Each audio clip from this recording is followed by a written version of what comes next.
Welcome to All Wheel Driven, a podcast by Audi Club North America, where we explore all things Audi and the incredible people who bring it to life.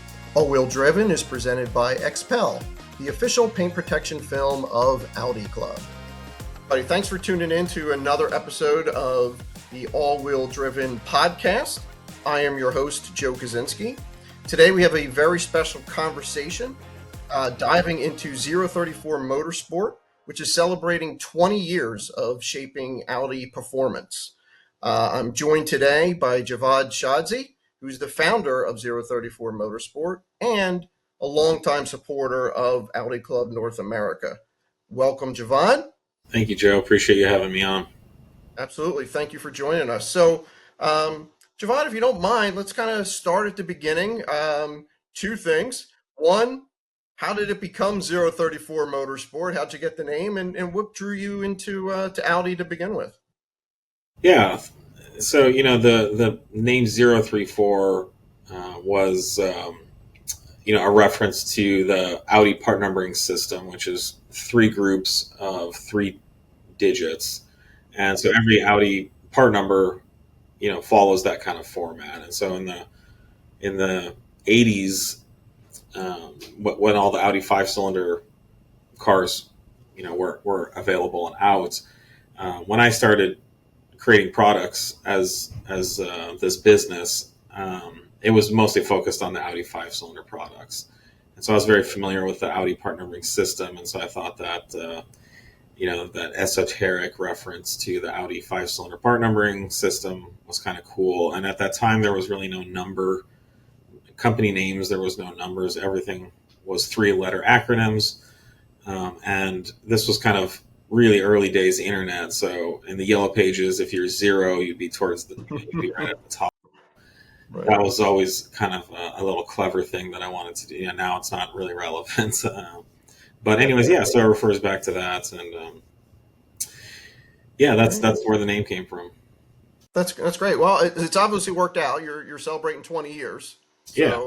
so it's worked for you. Yeah. So how have things changed in the past 2 decades since you've been running?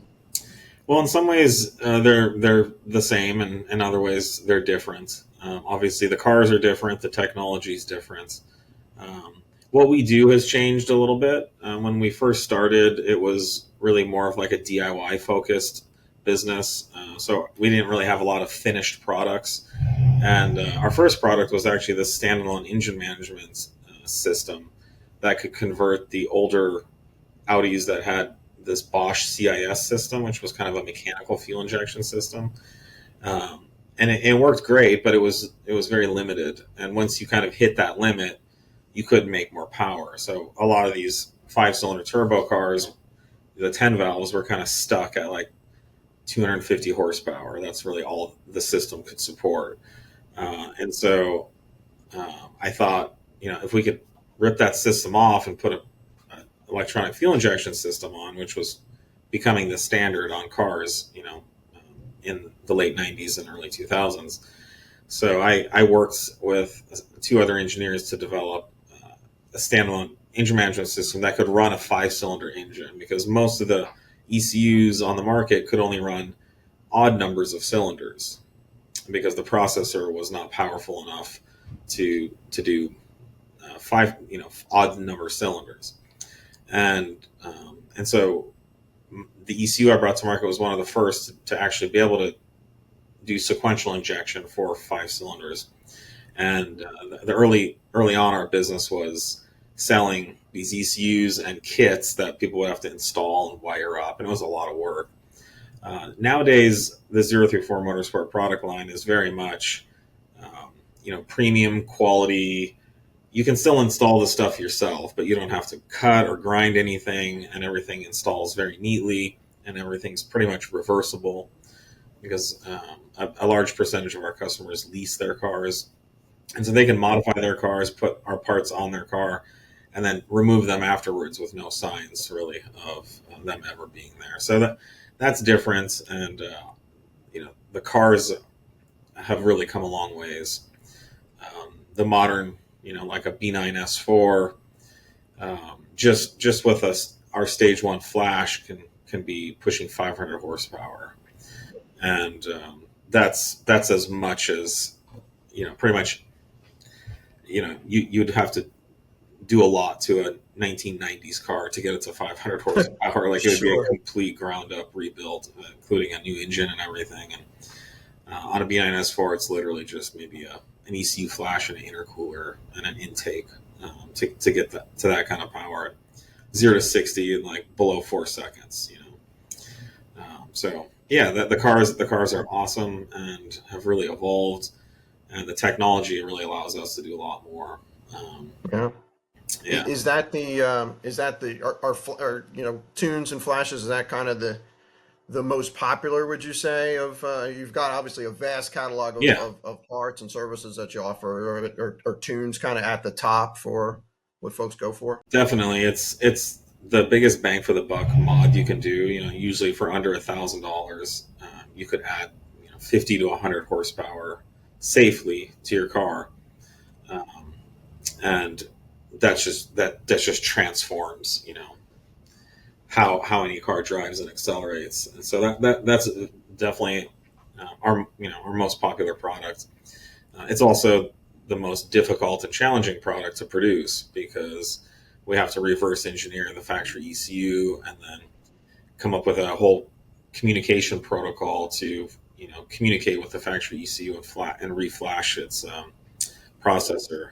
So it's a very involved part of the business from an engineering standpoint, but it's the number one product that everybody you know who wants more performance out of their car. The tune is just it's it's it's the way to go for Tunes, sure. tunes the way to go for sure. Yeah, And are you finding it then more difficult? Are the manufacturers making it harder to get into these ECUs yeah, and get that tune in there, right? yeah, and they always have. And so in some ways, you keep hearing, oh, this is the most uncrackable ECU. No one will ever Right. crack it. But really, you could go back to the '90s, and those ECUs were said to be uncrackable too. So at some point, there's a vulnerability or a backdoor, to get inside the ECU, and then once that happens, companies like us, can go in there and actually, re-engineer the code and to create new calibrations. But yeah, the factories, they don't want us to do that, and they work very hard to to keep the aftermarket out of the factory ECUs. Sure, sure, sure. So ECUs aside, what would you say is kind of the next? What would you say are like kind of the top three things that folks do? They'll do a tune and then Yeah. they'll throw an exhaust and an intercooler on, or what do you think? What are folks usually doing? Yeah, our goal is to take a holistic approach at modifying or tuning a car or making a car perform better, and so that typically means more horsepower, better braking, and then better handling and suspension. So you know some companies are good at making the cars go fast, and some only do brakes, and some only do suspension stuff, and so we're one of a few companies that does the whole package, and you could literally build your entire Audi or Volkswagen with dozens and dozens of our parts to completely transform the way it drives, handles, accelerates, brakes, to make it fast and reliable on track or on the street. But yes, the tunes and calibrations, obviously, like I mentioned, intakes, intercoolers on the turbo cars have a nice power benefit, as well as opening up the sound of the engine so you can hear more of the intake. Um, we, I think we offer one of the most extensive suspension tuning catalogs for Volkswagens and Audis, and so lowering springs, sway bars, end links, inserts that stiffen up the factory motor mounts without making the car feel too stiff.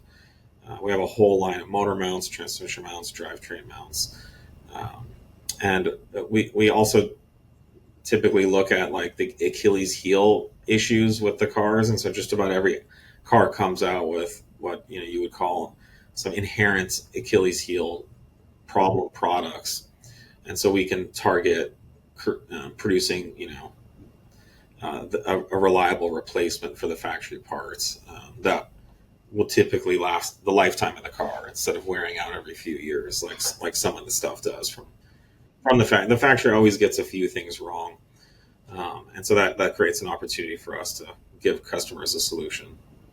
All right. And then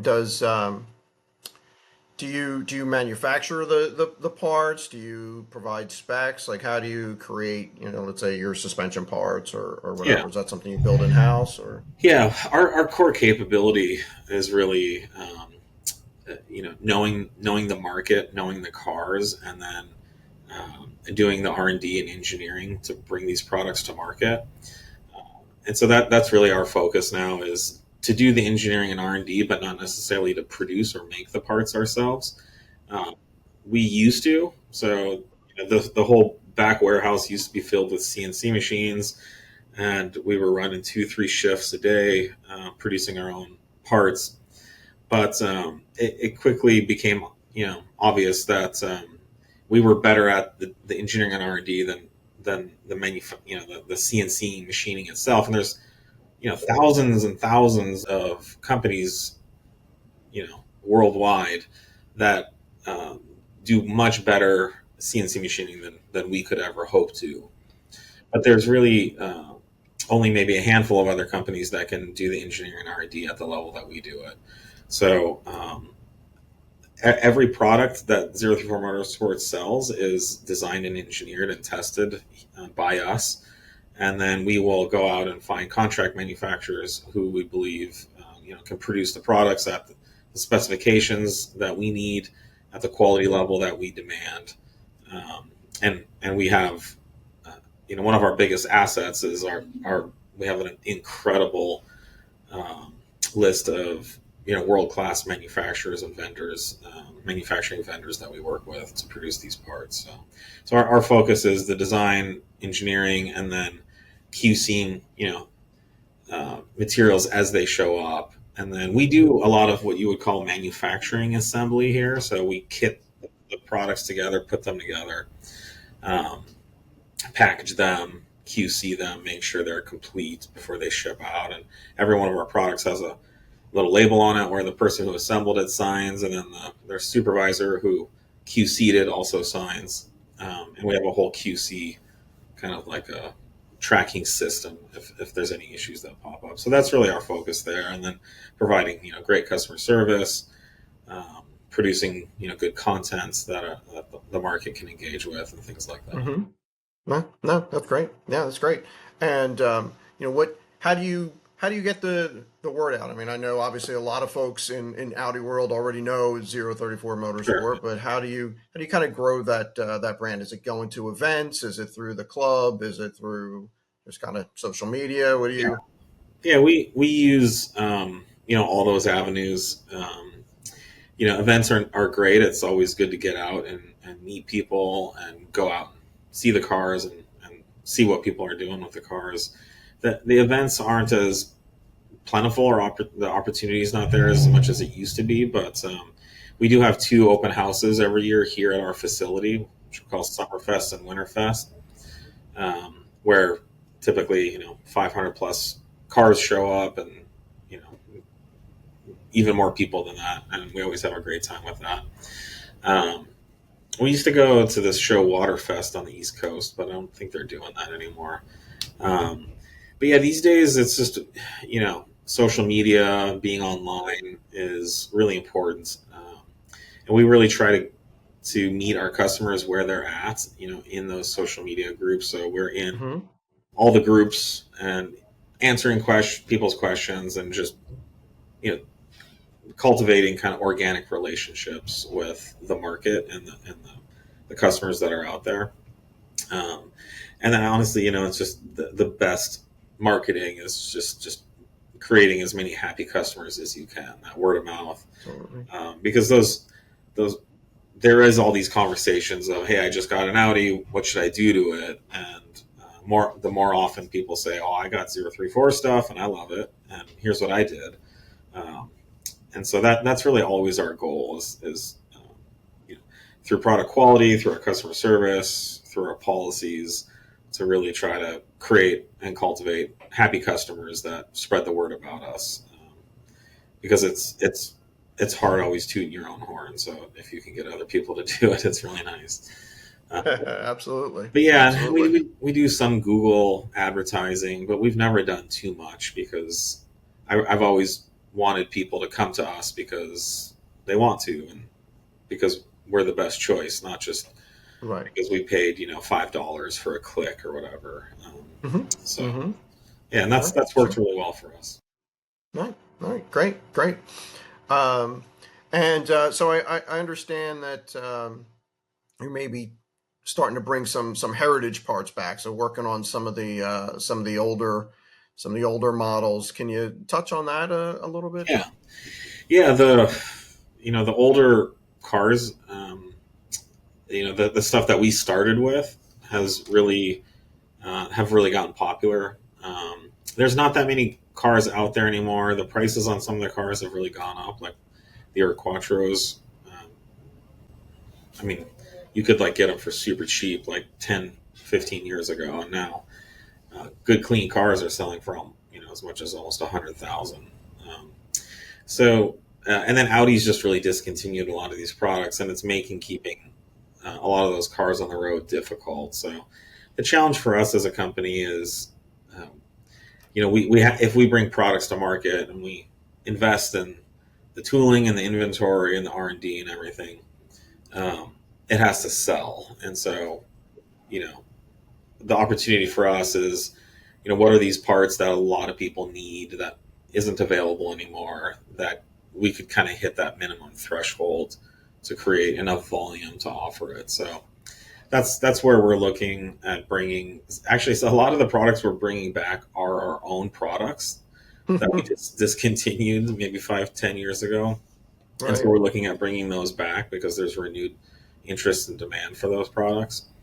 And in other cases, it's brand new stuff that we haven't done before, but we're hearing, from customers in the community that nobody can get this part, and it's a problem that needs to be solved. And so that's where we're looking. Well, we already have a lot of products for those older cars, arguably more than anyone does currently.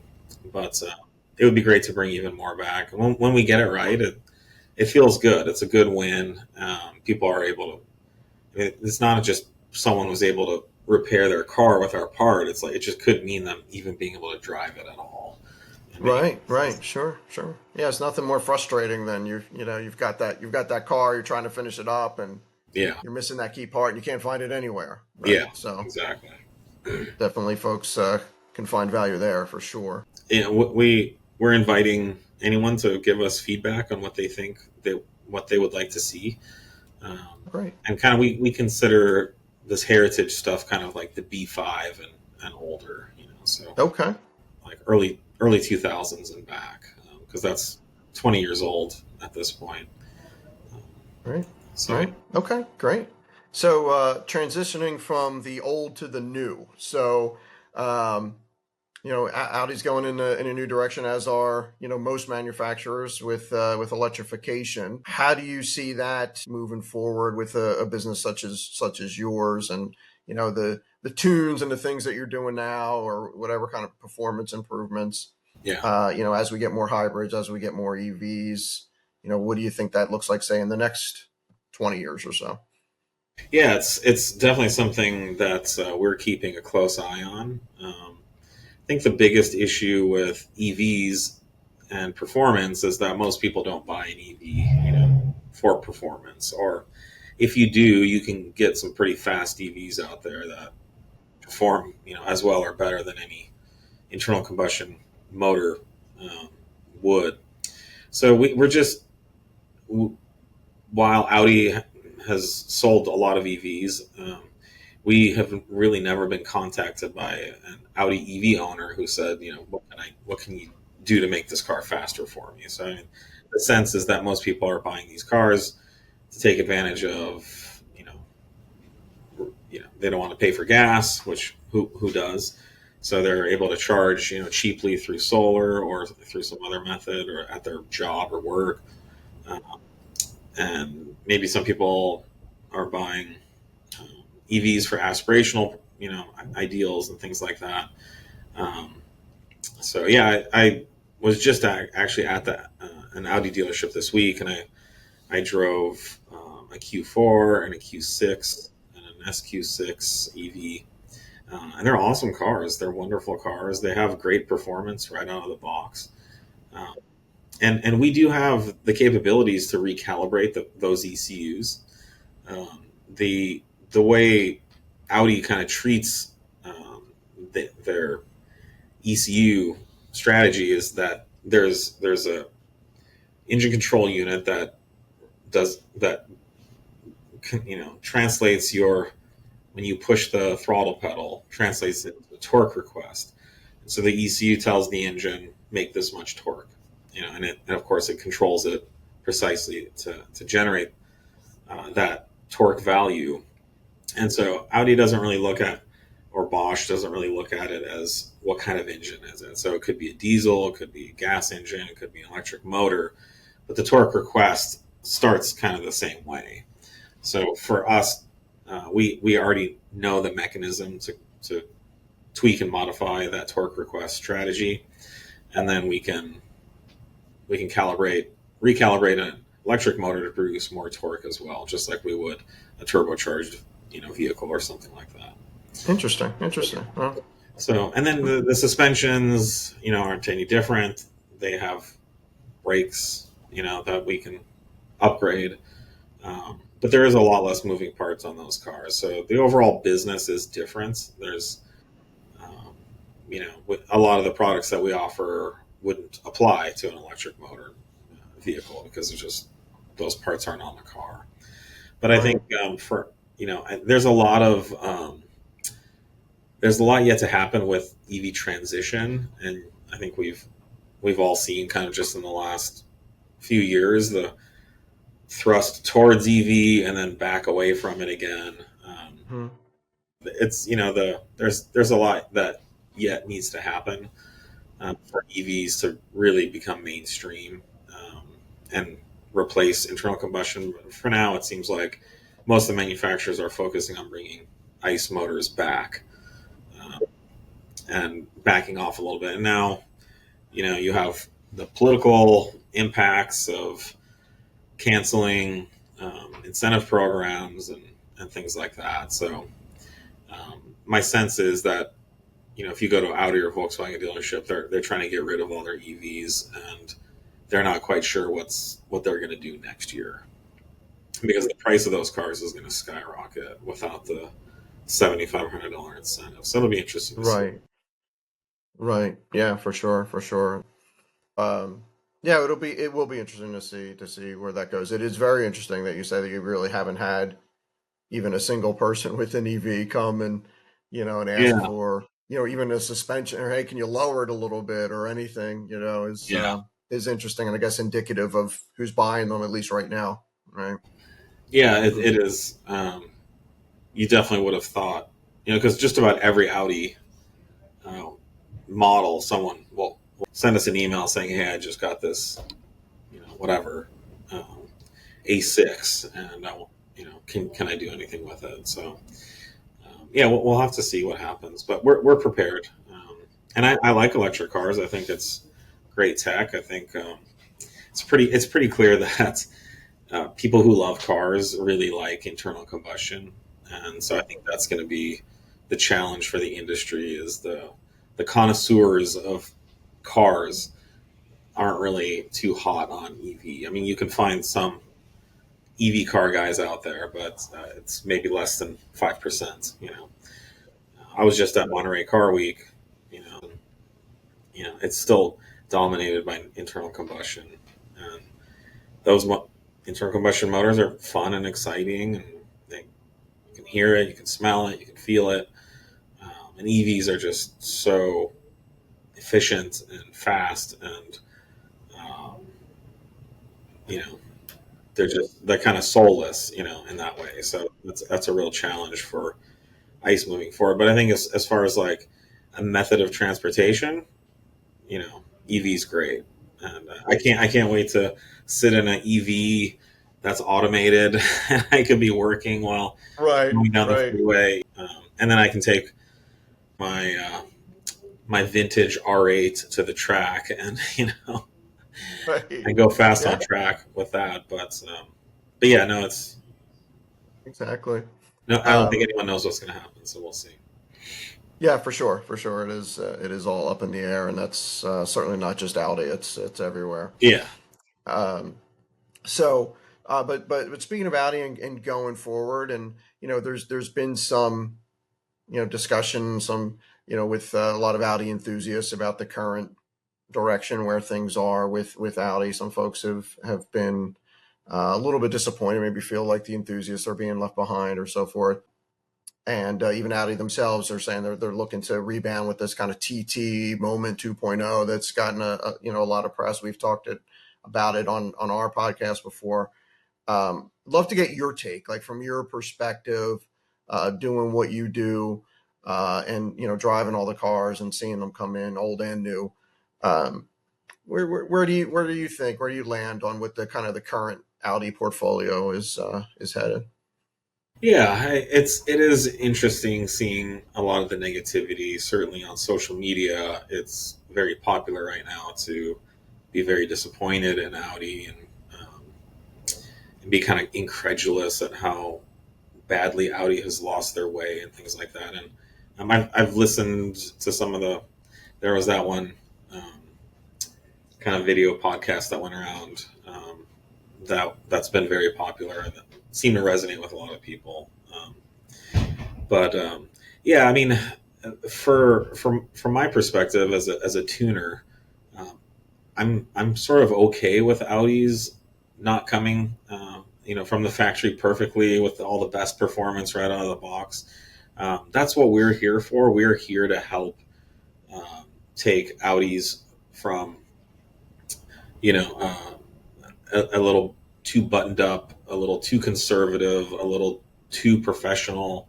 We're here to take the tie off and loosen the collar on these cars. And so, yes, some of the performance isn't as good as it should be. That's okay. I mean, that's what we were here for. So, from my perspective, I see it's certainly an opportunity for us to fill that gap, and we've been doing that for a long time.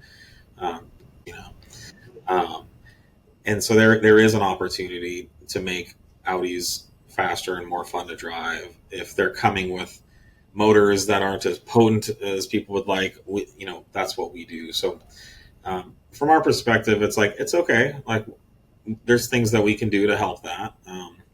There's always been models that we haven't gotten, and that's nothing new going back. As far as you can remember, I mean, we never got the S2, we never got the Right. RS2. Um, there were versions of the Quattro that came out that we never got. Um, we didn't get a B5 RS4. Um, we got the B7 RS4, which was neat, but there was a B7 RS4 Avant that we never got. There was, V10 RS6s that we didn't get. There's just Hmm. a lot of cool cars that we haven't gotten over the years. But we have gotten a lot of cool cars as well. And so, yeah, interesting enough, we got a brand new B10 S5, and the negativity on that car is off the charts online. Um, but I've spent a couple weeks driving it, and it's a great car. I mean, it's more fun and more fast to drive than a stock B9 S4 was. Uh, they've done a good job of upgrading it and giving it more power and performance while keeping it really refined and smooth and comfortable. Um, so yeah, are there things about the car that aren't perfect? Yes, it's not a cheap car. It's like Hmm. $70,000 car, but Right. yeah. So overall, I think if Audi wants to bring more cool models, it would be great. Um, I really think they should get back into an R8, and I think they should Right. keep kind of a halo ice car still. Um, I hope they don't scrap the 5-cylinder turbo because that is a really great motor and that does really cultivate a lot of enthusiasm. So yeah, I think it's just important that Audi doesn't forget about its enthusiast customers. The enthusiasts are proportionally a small number of car sales, but a very disproportionate amounts of support and enthusiasm for the brand. Right. So I don't. They're the I'm vocal not, ones. yeah, I'm not an Right. Audi car salesman, but I've sold thousands of cars for Audi. Um, Hmm. Certainly, just even in my own friend and family circles, and I've sold dozens of Audis. And just gotten people to go that route. So, um, but yeah, it's those of us that really, when we pull up to a social event and we're exuding Audi enthusiasm, that does impact other people. So whatever Audi needs to do to keep their enthusiasts engaged, um, and excited about their brand, they should definitely keep doing. That's kind of marketing Right. 101. Right. Right. In the meantime, 034 Motorsport, you'll take the Audi for the masses and make it for the Audi of the individual, Yeah, right? yeah, Right. yeah. A lot of times it's pretty obvious. Audi's, they've designed and tuned a car for the average upper middle class professional, who's maybe say a lawyer or driving to you know their high tech job or something like that. But there's the Audi racing heritage that so many people identify with, and so wanting to connect with that is really important. And that's really how I got started, was connecting with Audi's, the excitement in Audi's motorsport and racing program. So they should definitely continue doing that as well. Right. Right. You touched on some of the kind of the forbidden fruit models that we didn't get here in the States. Now some of those models are to the age where they can be imported and so forth. Do you see many of those? Do you have parts for any of those, or are they just Well, still too rare? we do have parts because we've been selling to Europe for a long time. So in many cases we did and continue to produce parts for those models.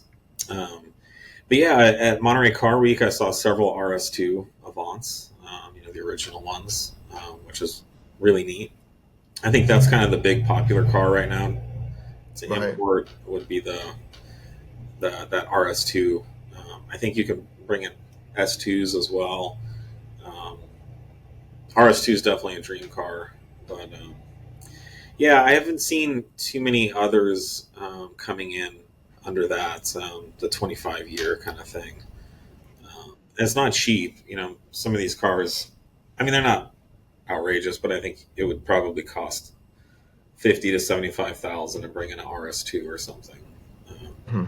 but Right. Right. yeah, So you always have some project cars going as well, right?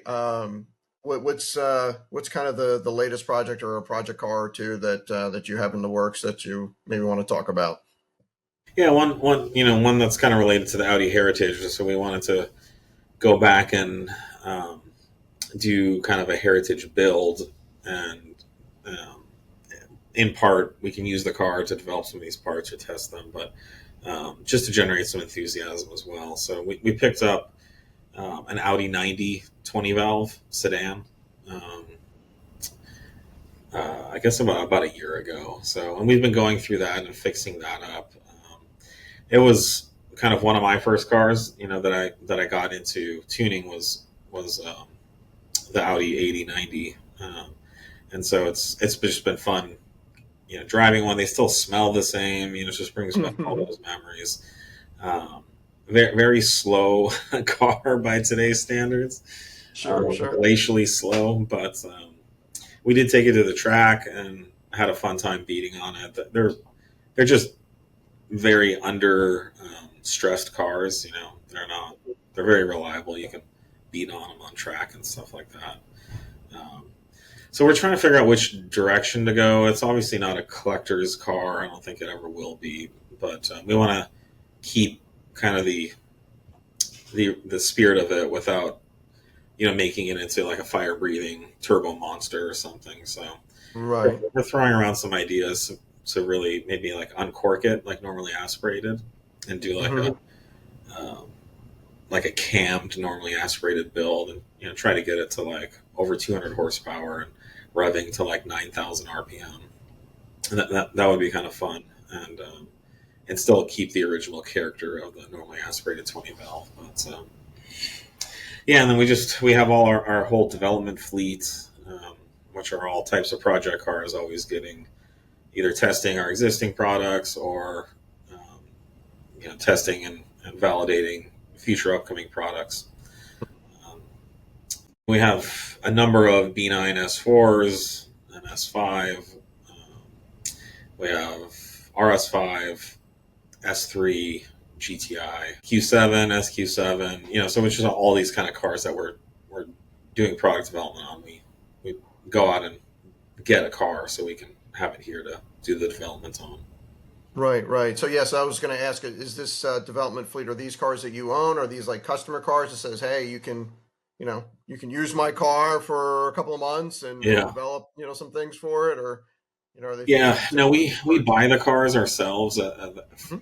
as the company whenever we can. We really have gone away from using customer cars for development just because it's tempting, but usually ends up um, you can end up with an unhappy customer situation where they're mad about something about their car. So um, we found that you know we will do like beta releases. So we'll ask customers, maybe before we ship 1,000 of them, we'll ask 10 people to put it on their car and just live with it for a while. Um, and a lot of times we'll find out, things that need to be addressed through that process. But yeah, we're either buying the car or we have this employee program where if an employee buys a car that we can use for development, then we will compensate them towards Nice. their payments, and then we will, be granted a certain amount of access to developing or testing on their car. But usually, what ends up happening is we use their car to do the initial design, and then because a lot of times we just need to put miles on these products, then the employee, through their commute every day to work or whatever, ends up putting the miles on, and then we get feedback that way. So um, yeah, because to really buy enough cars to have as much access as we'd like would be pretty absurd. So and most of our employees drive Audis anyways, so it's kind of a win-win.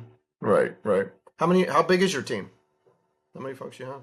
We've grown a lot over the years. I think we're pushing 70 employees, around that now. So it's a good sized team. Really proud of the people we have and all that they do every day. It's a lot. A lot happens at 034 to ship and deliver and create all these products and support our customers. Nice, nice. So it's been 20 years. Um, where do you see 034 in the next 5, 10, 20 years? Like, what do you think, what would you like to be? At least you want to keep growing? Are you happy with the size you're at now to keep things manageable? What are your kind of goals moving forward? Yeah, I think you know it's hard to look too far out, but I think certainly I think in the next 5 years, I see us continuing to refine what we do to get better at what we do, continue to produce more great products that our customers want and need, um, and I think with kind of the electrification rolling out slowly, I think there's lots of opportunity for us to continue to create products for even the current Audi the internal combustion vehicle models that are out now. Um, the 2025 S5 is a V6 3 liter. So that we'll be hopefully tuning and supporting that car for another 20 plus years, just like we still are supporting B5s and 1980s Audi models. We do still quite a bit of business for that era of car. Um, so yeah, just continue to build and refine and do what we do better, but definitely don't want to do anything differently. Or we really like the customers we serve, the markets, the vehicles we serve. We are branching out into BMW a little bit slowly, Okay, um, okay. but that's not going to be it's never going to replace, our Audi Focus. But yeah, no, I think, you know, business, it's tough, and sometimes you're just kind of surviving day to day, week to week. And so yeah, this year has been, um, it's been an interesting year with the tariff stuff and Right. a lot of kind of things in the business climate, the economic climate that we've had to respond to. So yeah, sometimes when you're that engaged in the moment, it's hard to think too far out in the future. For But sure. yeah, no, we're going to keep doing our thing, and we would like to continue to grow. It's better, being a bigger company. There's things that when we were 20 people, we just couldn't even dream of doing that we now Hmm. do as a matter of course with 70 staff. And so, with 100 or 150 staff, we can do even more, and be a better, bigger, more professional company. Um, Produce even better products, have even better customer service. So just being able to do what we do in the way that we want to do it, the size really helps with that.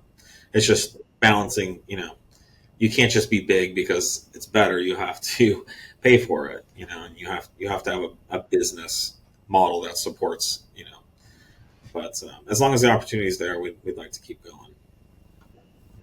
Well, we're certainly pulling for you. We're wishing you the Thanks. best for sure. Want to see that happen. Before we let you go, is there anything else you want to speak about, specific to Audi or the aftermarket business, or any other secrets you want to No, you I want to appreciate spill? that. I don't think I really touched on how I got started. I think and kind of what really got me into Audi, and if you see some of this stuff on the walls, Sure. that's an IMSA GTO right there. There's another Nice. Audi Trans Am car. That's the GTO. Um, but yeah, I was never really a car guy, in kind of high school or as a kid. My dad definitely wasn't, and Hmm. um, and so when I was in junior college, I took a, kind of like this um,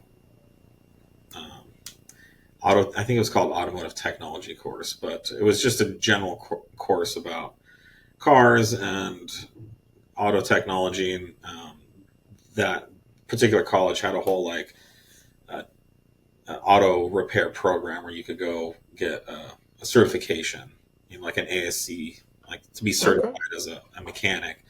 And so I took that class, and in the class, the teacher showed this documentary from ESPN.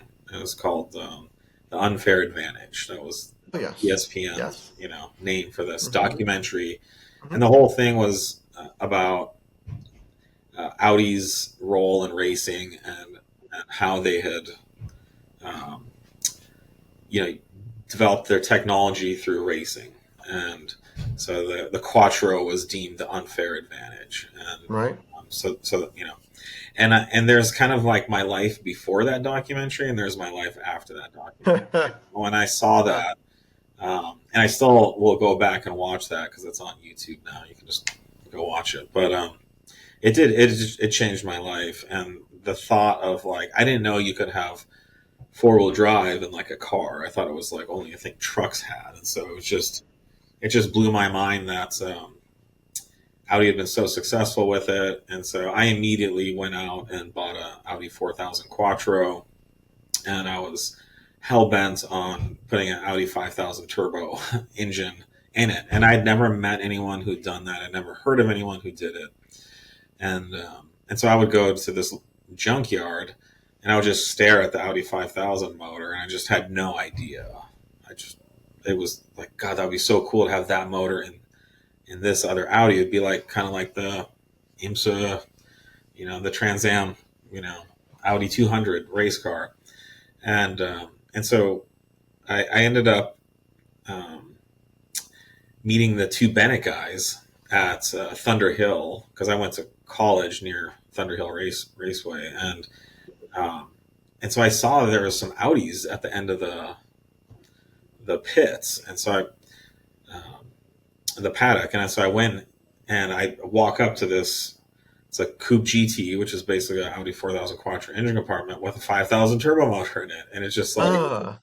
and it was Ken Bennett's his first Coupe GT that he had built that he swapped um, uh, a 5000 turbo motor into. So that, I mean, I was just kind of obsessed at that point, and so graduating college, I just wanted to go work in the Volkswagen or Audi aftermarket. But at that time, there really wasn't an Audi aftermarket. There was a decently sized Volkswagen aftermarket. So you have, like the old school companies like Tectonics Tuning and New Speed, and there was always lots of aftermarket support for the Rabbits, the GTI, all that stuff. But if you had an Audi 5000, guys were literally like doing Zener diode mods on the factory ECU, and then someone had found a spring that you could stick in the wastegate to turn the boost up. And if you did the Zener diode mod, the fuel pump wouldn't shut off when it overboosted. And there was just really like no company doing it. And so I used to dream.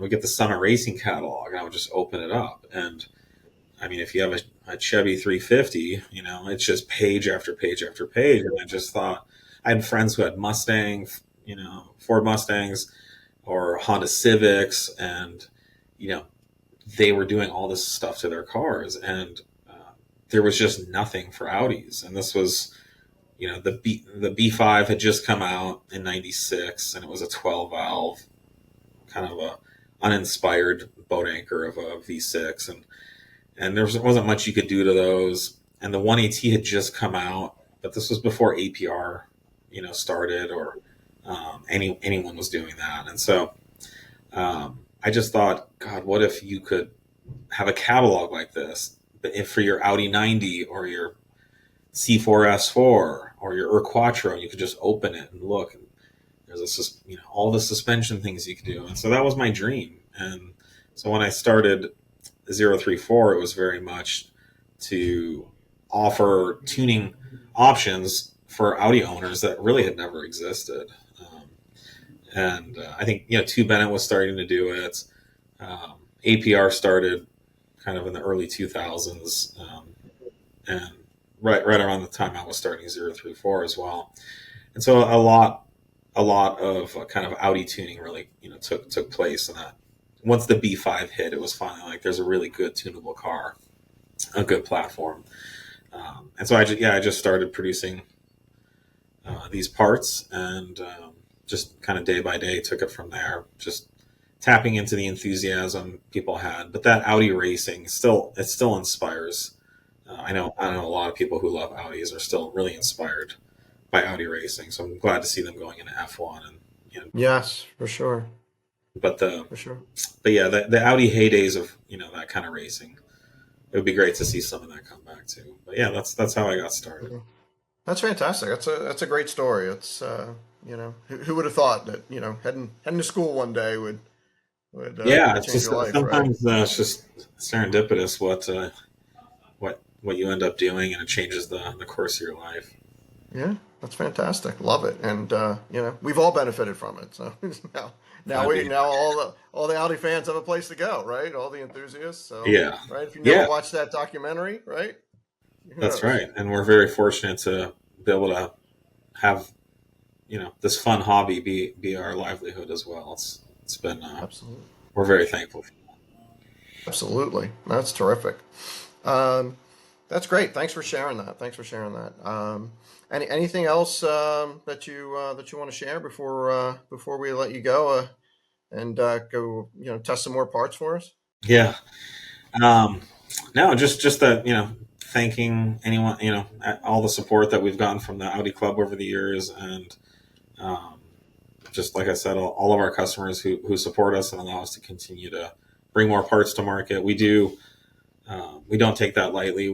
We do reinvest our profits aggressively in new product development, and I think hopefully people have seen over the years that we're pushing Audi and Volkswagen performance forward, and we're always trying to be on the forefront of doing that awesome, cool new product that makes the cars more fun to drive, more engaging. we know and understand why our customers modify their cars, because we're enthusiasts too here, but we do reinvest heavily into these new products and growing and expanding the product line.